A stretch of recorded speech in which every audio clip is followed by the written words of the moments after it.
La corona bordelesa es un pan festivo típico de Burdeos, del suroeste de Francia. Originalmente está elaborado por 8 a 9 bolas unidas entre sí y sobre ella un pequeño volante.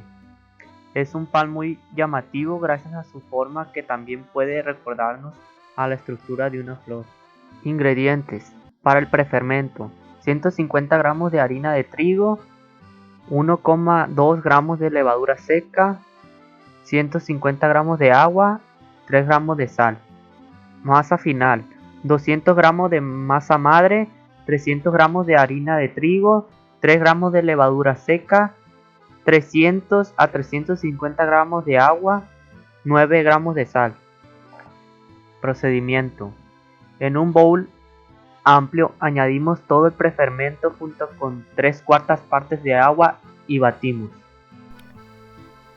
Las levaduras y prefermentos son ingredientes indispensables en el proceso de panificación para la consecución de dos objetivos primordiales: producción de dióxido de carbono, que provoca el esponjamiento y aumento de volumen de la masa, así como la expansión del pan, el proceso final de horneado.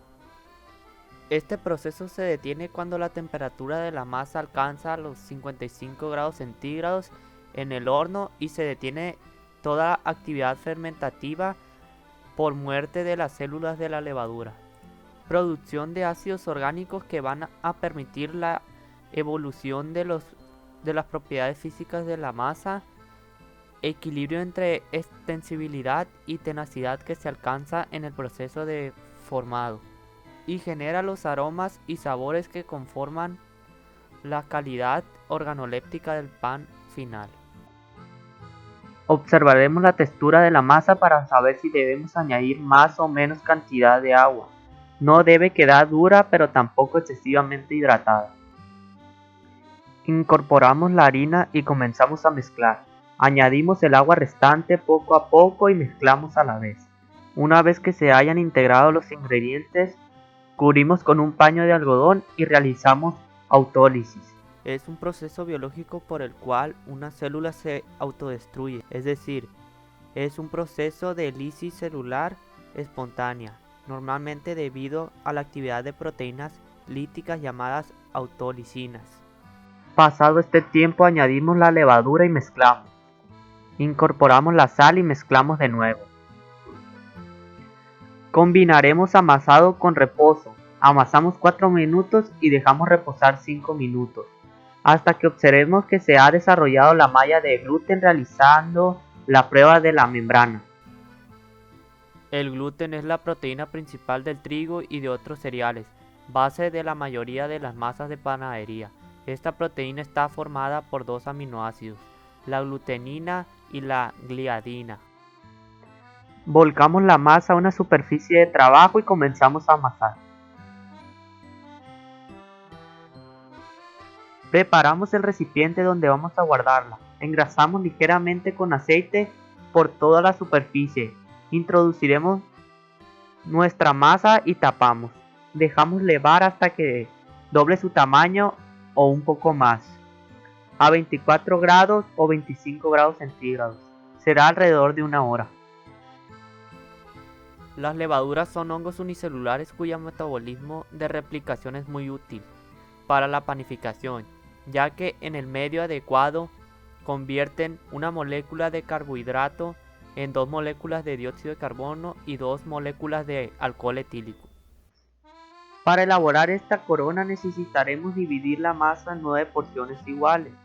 Preformaremos las piezas, tapamos y dejamos reposar 10 minutos.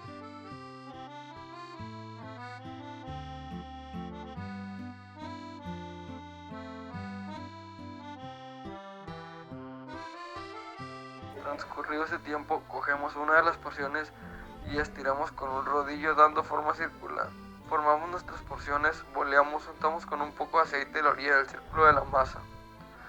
Una vez que tengamos todas nuestras bolas formadas, procedemos a cortar la masa. Con ayuda de una cuchilla o cuchillo afilado cortaremos la masa de modo que cada corte parta de la unión de entre dos piezas. Nos quedarán unos triángulos que plegaremos sobre las piezas de masa. Presionamos ligeramente para unirlos y cubrimos con film para dejar que haga el último levado. En los primeros momentos de cocción hay una rápida actividad enzimática en la superficie del pan. Estas enzimas degradan los almidones de la masa en dextrinas y otros azúcares sencillos llamados azúcares reductores. Dejamos elevar hasta que doble su volumen, alrededor de 1 o 2 horas. Precalentamos 30 minutos antes el horno a 220 grados centígrados. Horneamos con vapor los primeros 10 minutos. En caso de no tener, podemos introducir una pequeña bandeja o recipiente donde verterla. Introducimos el pan en el horno, en la parte más baja del horno. Vertemos el agua hirviendo en el recipiente y cerramos la puerta. Horneamos 20 minutos a 220 grados centígrados. Pasado este tiempo, sacamos el recipiente de vapor y cerramos de nuevo. Bajamos el calor a 210 grados centígrados y dejamos 10 minutos más. Reducimos el calor a 190 grados centígrados y horneamos 10 minutos. Terminamos los 10 minutos finales a 190 grados centígrados con aire. En los primeros 10 minutos de cocción ocurre un proceso crucial para que la masa crezca y se expanda rápidamente. La levadura, a causa del calor, acelera su fermentación y emite una salida de CO2 que se expande a medida que se calienta. De la misma manera, el etanol, creado por la fermentación, y parte del agua mezclada en la masa se evapora con el calentamiento y la masa crece rápidamente y se expande hacia arriba y hacia afuera. Sacamos y dejamos enfriar completamente sobre una rejilla. Terminando el tiempo de horneado, apagamos el horno y dejamos el pan en su interior con la puerta entreabierta durante 15 minutos más. De este modo ayudaremos a formar una corteza crujiente. Los azúcares se combinan con los aminoácidos produciendo el color de la corteza y parte del sabor característico a cereal tostado del pan.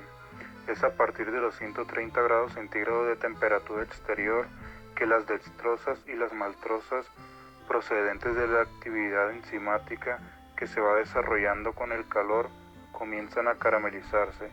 A esto se le conoce como caramelización o reacción de Maillard. Las propiedades organolépticas son las siguientes: su base es dura y tostada, su color es blanco con partes cafés gracias a su forma de preparación, con un sabor ácido inconfundible y una corteza crujiente.